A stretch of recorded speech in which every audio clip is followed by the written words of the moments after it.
Olá, gente boa, meus santos e também minhas santas. Hoje nós celebramos o 33º domingo do tempo comum. Estamos exatamente no penúltimo domingo do ano litúrgico. A perspectiva do fim está diante de nossos olhos. O Senhor Jesus, tendo cumprido sua missão, partiu e entregou-a em nossas mãos. O tempo entre a sua ascensão e a sua vinda gloriosa é o tempo da nossa missão. Quando ele voltar, pedirá contas de nossa atenção e atuação em relação à nossa presença no mundo, ao testemunho cristão, ao anúncio do Evangelho, ao serviço da caridade, ao diálogo e à paz. O tempo entre a primeira vinda na carne e a segunda vinda na glória é o tempo da nossa ação para que das nossas mãos, nas mãos de Deus, surja a terra dos nossos sonhos, o sonho da terra sem males. Hoje celebramos também o 4º Dia Mundial dos Pobres. Contexto bíblico: nunca afastes de algum pobre o teu olhar, como está no livro de Tobias. É a reflexão central justamente dessa sétima mensagem do Papa Francisco para o Dia Mundial dos Pobres, realizada no domingo, justamente hoje, dia 19. Então, a Igreja no Brasil, por meio das pastorais sociais e organismos ligados a Comissão Episcopal para a Ação Sociotransformadora da Conferência Nacional dos Bispos do Brasil, propõe a 7ª Jornada Mundial dos Pobres em preparação ao Dia Mundial dos Pobres. Então, que nós já iniciamos desde o dia 12 e hoje estamos concluindo. No contexto do discurso escatológico de Mateus, depois de escutar a necessidade de uma espera vigilante e bem preparada, conhecemos outra passagem que ensina sobre o comportamento diante do juízo final. A espera representada pelas 10 virgens, deve ser feita com grande responsabilidade diante dos dons recebidos. É um texto muito conhecido e bastante usado em nossas comunidades. A primeira verdade da qual a parábola dos talentos quer nos tornar conscientes é a de que todo ser humano tem seu próprio potencial. Aos olhos de Deus, nenhuma pessoa é inválida, muito menos inútil. Cada ser humano vem ao mundo com a capacidade de contribuir para o bem da humanidade. Por isso, um primeiro questionamento que podemos nos fazer é este: eu tenho consciência do meu potencial, da minha capacidade, da minha força? A segunda verdade em relação à qual precisamos nos tornar conscientes é a de que há pessoas que são sabotadoras de si mesmas. Pior do que isso, elas se comportam perante a vida como coveiras de si mesmas. Enterram seu talento, sua capacidade, as capacidades todas que têm, sua força, seu dom. Por que elas agem assim? Quando não é por ignorar suas próprias capacidades, é por comodismo e por preguiça. São pessoas que assumem uma postura de parasitas perante a vida. Se encostam nos outros para sugá-los, ao invés de gastarem sua própria energia para resolver seus problemas. Portanto, algumas outras perguntas importantes nos são colocadas justamente por Jesus. Eu sou um sabotador ou um coveiro de mim mesmo? Minha postura perante a vida é a de um construtor ou de um consumidor? Jesus sempre entendeu a sua própria existência como uma vida para.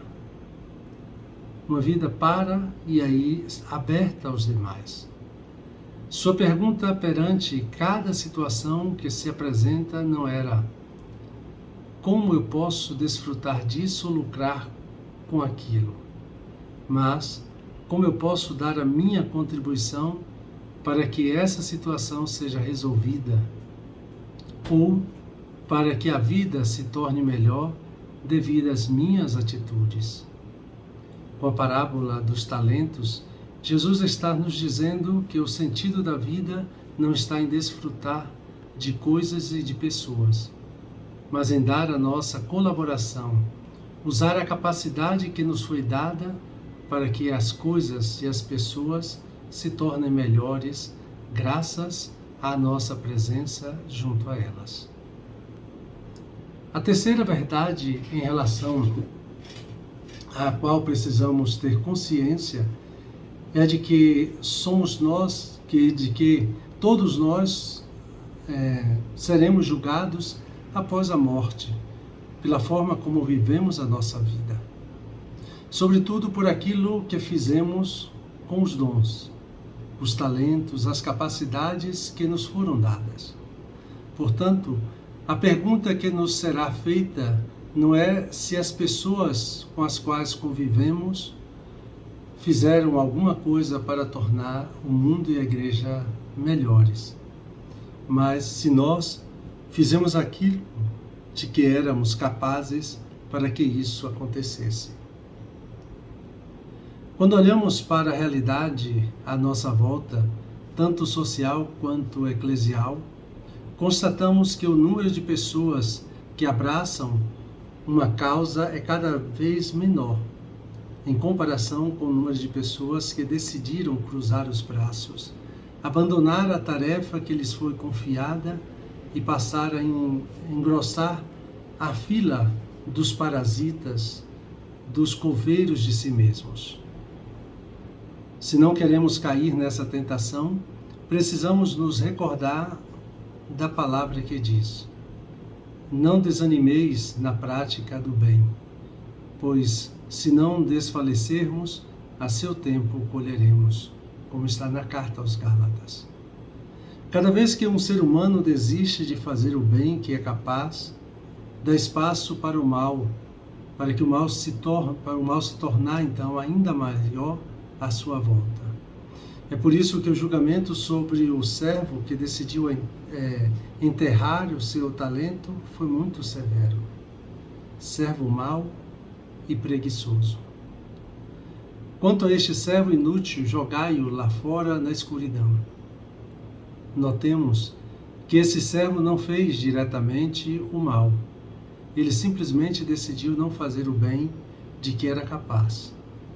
Aqui precisamos nos recordar da palavra que diz: aquele que sabe fazer o bem e não o faz, comete pecado. A condenação do servo mau e preguiçoso é uma boa ocasião para refletirmos sobre um pecado quase nunca recordado, o pecado da omissão. Somos omissos diante de muitas situações, seja porque não queremos nos indispor com as pessoas, seja porque não queremos sofrer críticas, perseguições ou retaliações, seja porque um certo individualismo anestesiou a nossa consciência a tal ponto que decidimos então apertar o botão do dane-se. O grande mal em tudo isso é que quando adotamos a postura do dane-se, nos esquecemos de que nós estamos implicados na situação que ficará danificada pela nossa omissão. Muitas das situações perante as quais nos omitimos se voltarão contra nós mesmos. Uma última questão. A palavra que mais se repetiu na parábola do talento foi servo. Embora seja uma palavra pejorativa, para o mundo atual, no sentido bíblico, a mesma tem um significado muito profundo. O servo é um eleito, um escolhido por Deus, uma pessoa diferenciada e capacitada para uma tarefa, uma missão importantíssima. Quando você supera todo o pessimismo e decide não enterrar o seu talento, mantendo-se fiel à sua consciência de ser um servo de Deus, a serviço da salvação da humanidade, sua vida readquire sentido a cada dia. E no dia do seu julgamento, você ouvirá do Senhor Jesus essas palavras: muito bem, servo bom e fiel. Como foste fiel na administração de tão pouco, eu te confiarei muito mais. Vem participar da minha alegria. O texto de hoje nos ensina que vigilância não é ócio, nem inércia, mas prontidão e ação. Não podemos nos enganar com a imagem do segurança do banco ou do vigia noturno. Parecem não fazer nada, mas estão atentos. Parecem inertes, mas observam todos os movimentos e, ao menor alarme, partem para a ação. A vigilância vira operação.